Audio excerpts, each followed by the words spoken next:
Forgive and release. That is the second step. Before you were forgiven of sin, you had a bond with it. There was an attachment that you could not shake until Jesus forgave you of the sin. After that, you were no longer attached to the sin.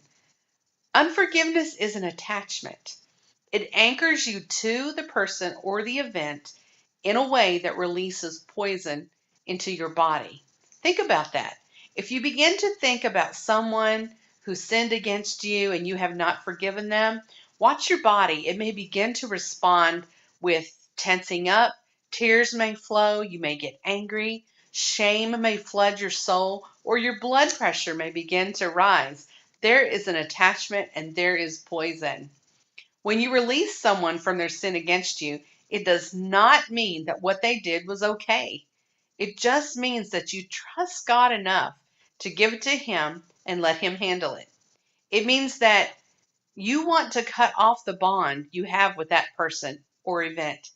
Forgiveness can bring instant healing into your life. I have seen people healed emotionally, spiritually, and physically only by obeying the Word of God and forgiving. As believers, we forgive because Jesus said to do it. It's not an option. Forgiving and trusting Jesus is serious business for the Christian. Let's read some scripture. Matthew 6:14 through 15 reads like this. For if you forgive men their trespasses, your heavenly Father will also forgive you. But if you do not forgive men their trespasses, neither will your Father forgive your trespasses. And if you remember, trespassing is that they have crossed a line they should not have crossed.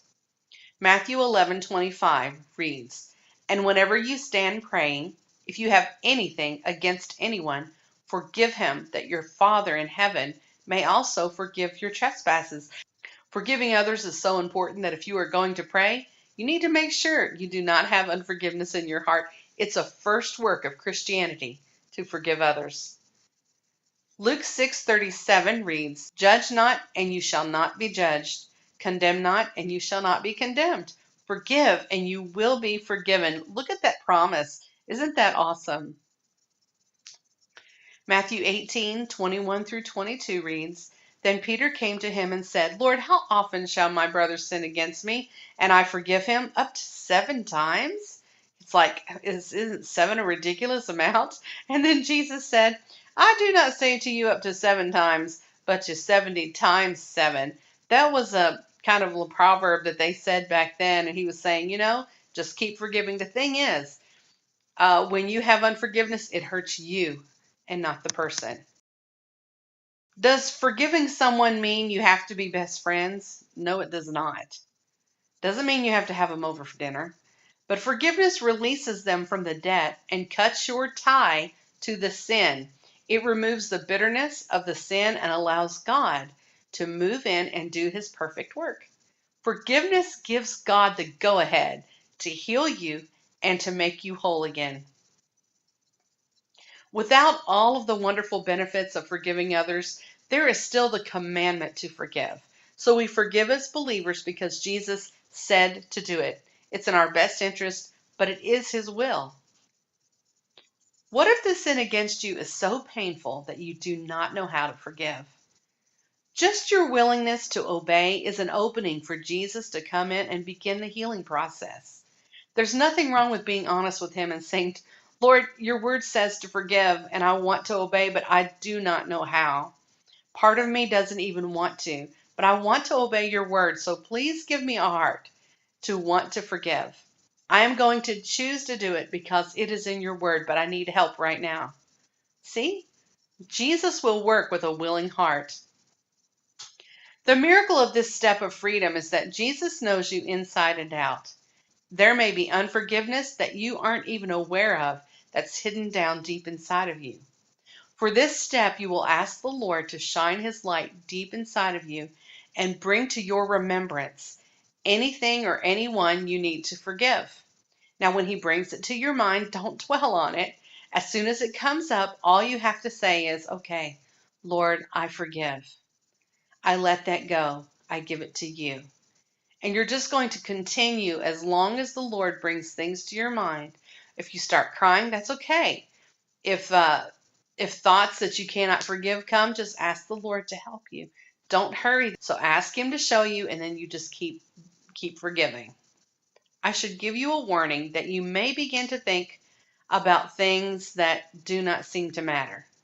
There's one girl that said, "This is silly. Why should I care that my third grade teacher picked on me?" However, when she forgave the teacher, an incredible peace flooded her. Jesus knows what is stuck down deep in that darkness. One woman I prayed with, she always felt like everyone thought she was stupid. And we asked the Lord, why does she think that? And suddenly she remembered a teacher telling her she was stupid and the kids laughing. And once that she forgave and let that go, she had a completely different view of how other people saw her.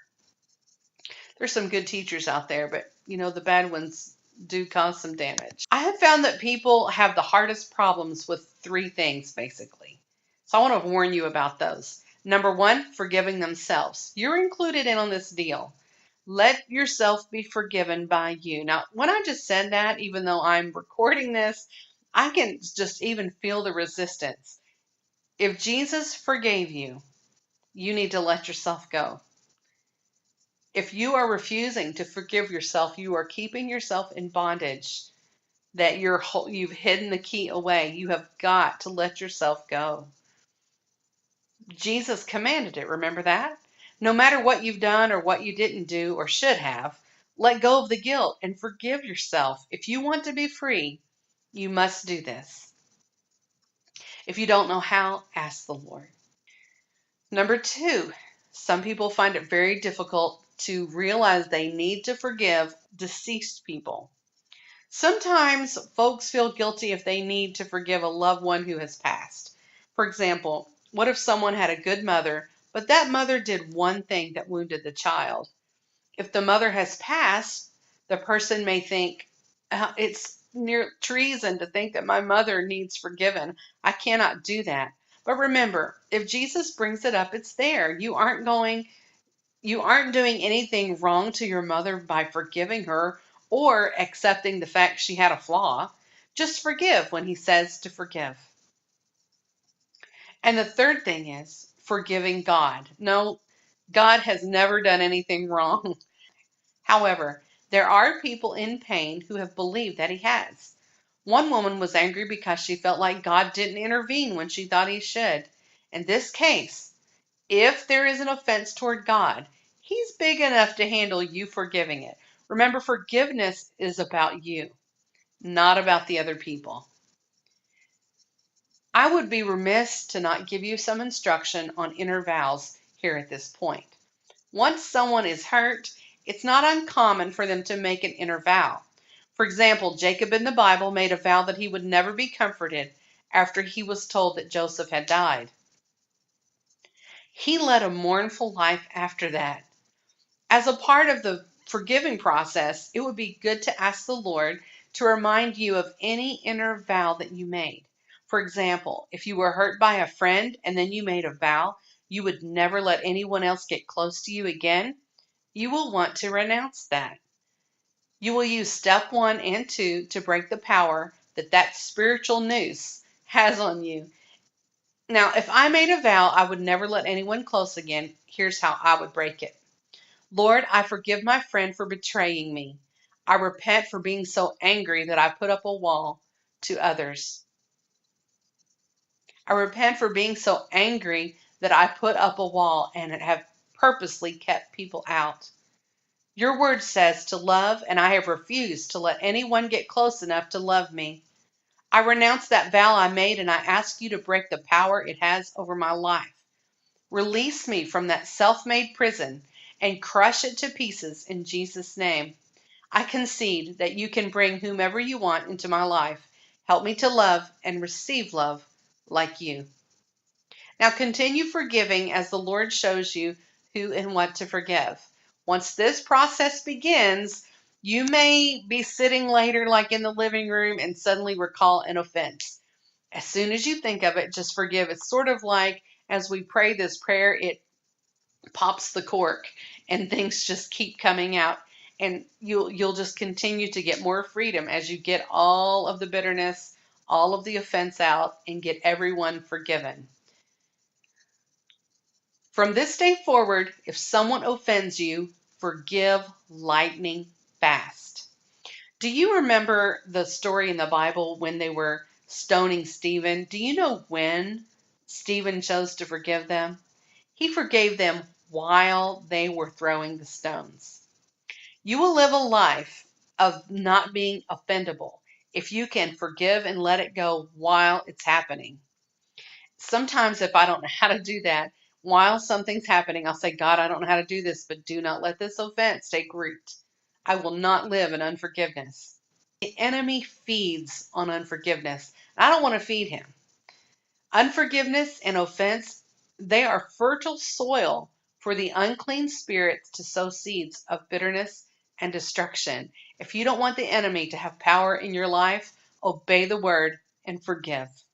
Now, one last thing, ask the Lord to heal your memories concerning the wrongs done to you and to remove any triggers associated with the things you forgave. We'll talk about this later, but it's a good idea to ask the Lord to heal as we go forward. He's good and He will do this for you. Just an example, uh, like the friend who was betrayed. When I forgave that friend and forgave myself and broke that inner vow, one thing I might do is say, God, please heal the memory of me hearing her say lies about me. Every time I see her, I want to cringe. I ask that you remove that trigger and heal that memory. I give it to you right now in Jesus' name. Now get ready. We are moving ahead to step number 3.